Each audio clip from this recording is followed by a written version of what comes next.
So hello friends, uh, let's start with today's webinar. I, Dr. Sachin Kadam, welcomes you all in today's webinar. The topic is prospects of mesenchymal stem cells application in osteoporosis.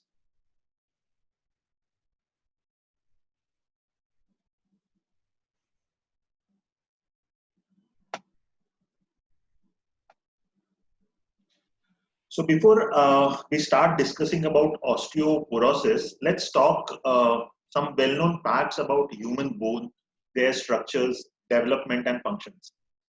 So bone is major body part of all vertebrate animals that we all know. There are approximately 213 bones in adult human being. These bones are generally lightweight, yet strong and hard, and serves multiple functions. Like bone gives support to the body structure and protects our internal body organs, helps in mobility. So these bone comes in variety of shapes and sizes and have complex internal and external structures. So we say that bone is a complex tissue. So if we see the composition of bone matrix, it has both organic and inorganic components. Bone matrix, or which is also known as osteoid, is laid down by cells called osteoblasts. These osteoids is hardened due to presence of inorganic salts like calcium, phosphate, etc. And by the chemicals released from osteoblast through process known as mineralization, that also contributes in hardening of osteoids. So if we see the bone structure, the bone consists of number of layers. These includes periosteum, dense and highly organized outer shell called compact or cortical bone, then spongy or cancellous bone towards the joints, and inner core of bone marrow. So if we need to see how bone develops, this slide will be very helpful. So all the bones, be it flat bone, long bone or short bone, they are developed by process known as ossification. Bone development and remodeling takes place on continuous manner from prenatal period and early childhood to adulthood, as well as during healing process that occurs following bone fractures. Stem cells plays very important role in ossification. So when we this ossification, whether it's flat or of long or short bone, stem cells are important in this process.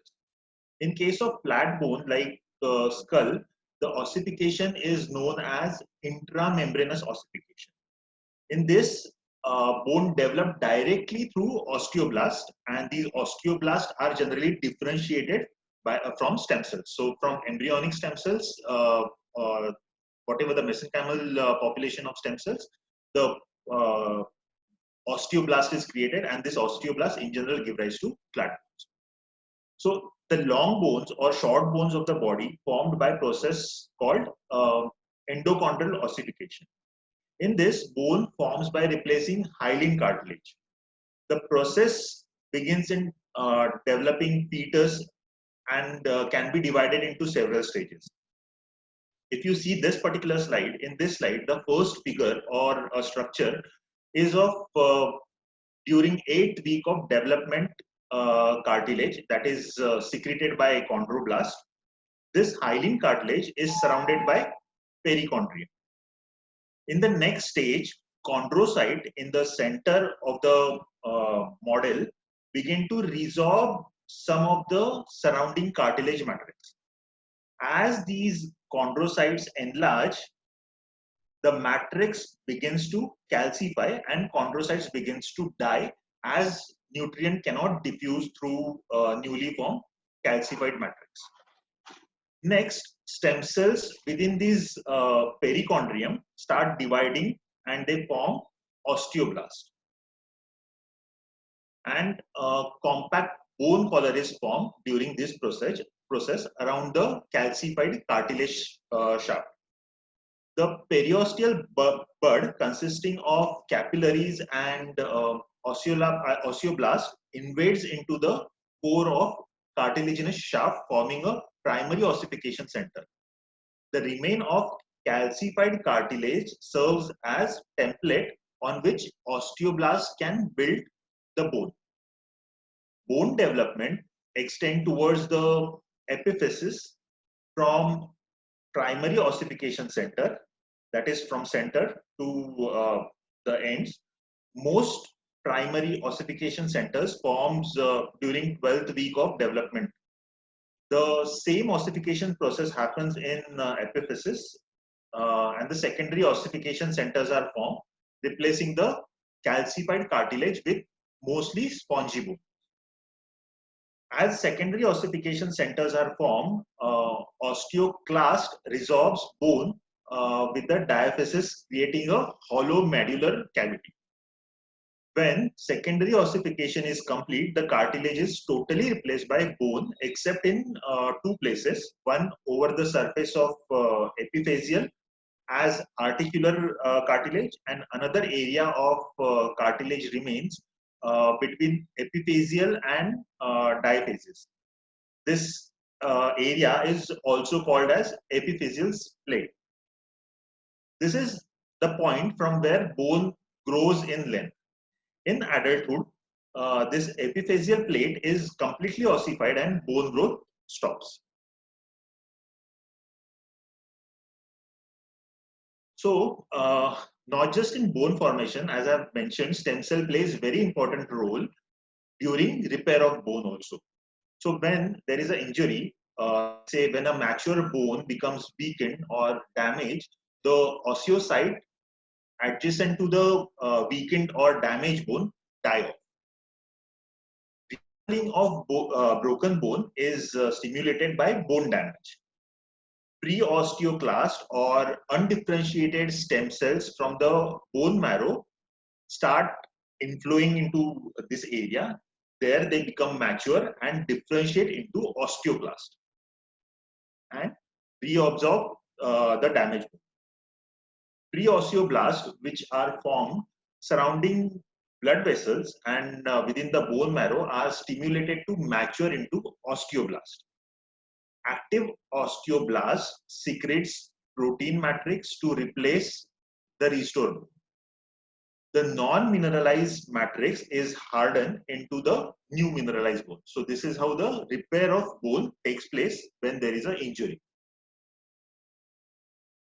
Now coming to the osteoporosis, which literally means porous bone or bone that has become more open due to loss of bone cells. The porous structure of bone might be confusing because if you view the healthy bone under a microscope, it would appear to give gaps similar to that you would see in honeycomb. But bone affected by osteoporosis will contain much bigger spaces than healthy bone. There are typically no symptoms in early stage of bone loss, but once your bone loss have been weakened by osteoporosis, you might have signs and symptoms that includes back pain caused by fracture or collapsed vertebra, loss of height over the time, then stoop posture, a bone that breaks much more easily than expected. So if you have osteoporosis, your bones are weak and prone for fracture. Fracture bone cause osteoporosis. There are mostly these fracture sites are mostly commonly located into hip, spine and wrist area. The fracture may cause loss of height, and you may notice your spine starting to hunch forward, neck or low back pain caused by fractured or collapsed vertebra can be another symptoms, as well as fractures elsewhere in the body that occurs no memory of trauma to that particular area. These are some of the symptoms of osteoporosis. The problem is when fracture occurs, osteoporosis is already in advanced stages.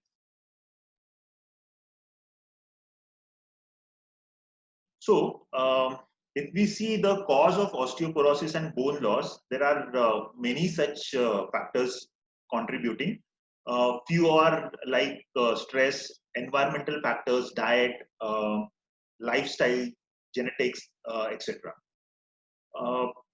If you see, the bone density is greatest in your early 20s, but as you age, you can lose bone mass from due to variety of factors or reasons.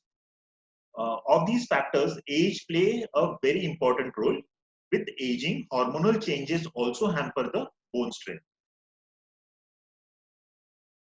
Since age is main cause, let's see how this factor has its effect on life. All multicellular organisms undergo decline in tissue and organ functions as they age.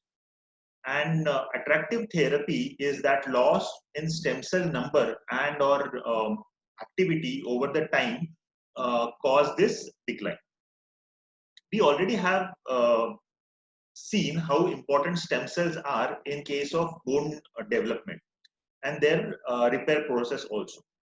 As we grow old, our bone becomes more vulnerable to osteoporosis due to lack of adequate number of residential stem cells. Your bone are living structure that changes and continuously grows. It might be hard to believe, but our skeleton frame loses old bone and forms new bone throughout its lifespan. This process is called remodeling. But after around 35 to 40 years of age, our ability to rebuild new bones gradually slows down and bone loss increases. As we get older, our skeleton gets around 10% bigger and more fragile. If we see, the females are more prone to osteoporosis than male counterpart of the same group. This graph shows the same.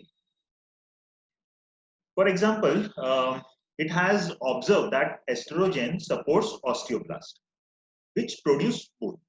If you see this particular figure, it is both the figures are of the same female skeletal structure. The first one is at the age of 30 and the second one is at the age of 40. We can clearly see the large pelvic bone at the age of 30 years. As during this age, like during the 30 years of age, female's body is getting ready to give birth of the child. So this large pelvic region is one of the reasons for that. After 40, the pelvic starts getting narrower and narrower. This process may eventually cause a significant loss of bone or a bone mass or density, resulting into osteoporosis. So this is one of the reasons why female are generally more prone for osteoporosis than males. So current osteoporosis treatment are predominantly drug-based agent that inhibits bone resorptions. Although they reduce the risk of osteoporotic related fracture, they come with the serious side effect that osteonecrosis of jaw and a typical femur fracture. Agents like estrogen receptor modulator or calcitonin or receptor activator of nuclear factor kappa B ligand inhibitor. These are some of the reagents or agents that reduces bone loss and minimize the fracture risk, but it does not restore the bone loss. For more than 15 years now, many clinical trials on stem cell based therapy or for osteoporosis have emerged as promising method to tackle the disease or this particular problem. These clinical trials have used stem cells from various sources like bone marrow, adipose tissue, umbilical cord tissue, and cord blood. The goal of stem cell therapy is to induce bone formation via proliferation and differentiation of bone progenitor cells. When we are using stem cell therapy for osteoporosis, two main questions arises. First, which source of stem cell is the most appropriate, and second, which administration route would better deliver the stem cells in targeted tissue. Recently, one large meta-analysis of osteoporosis demonstrated that transplantation of stem cells, particularly mesenchymal stem cells, significantly improves osteoporosis regardless of route of administration. Implantation of mesenchymal stem cells derived from adipose tissue, bone marrow, or umbilical cord was found significantly increasing the bone mineral density. In contrast, the use of transplants from embryonic stem cells did not induce bone mineral density.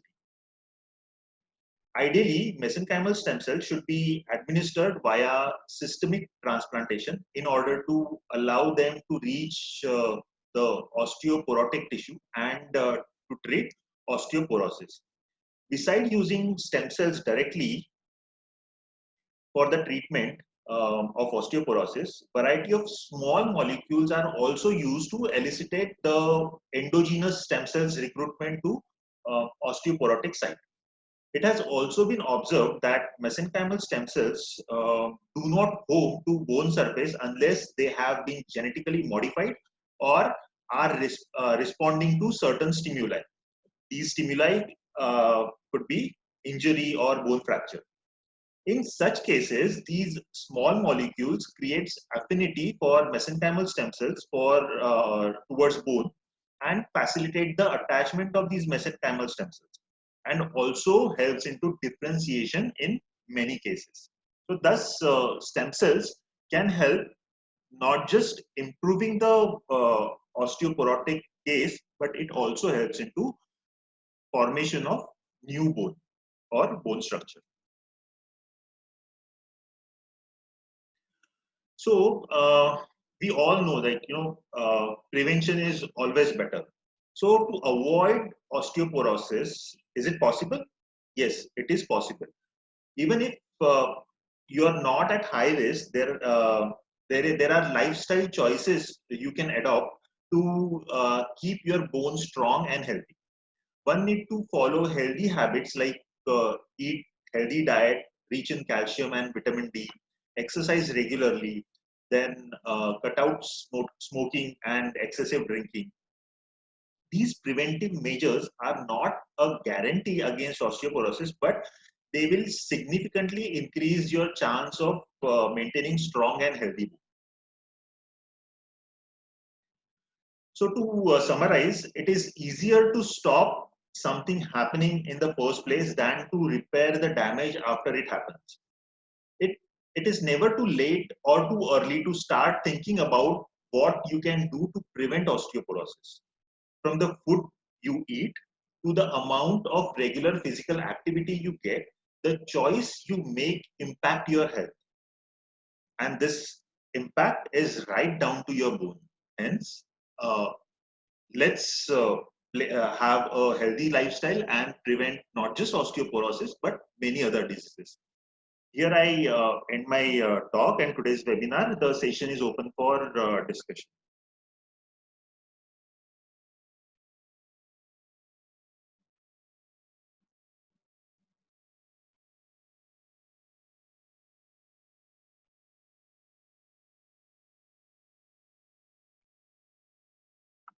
So you can ask me question in the chat box. I'll just see if there are any questions.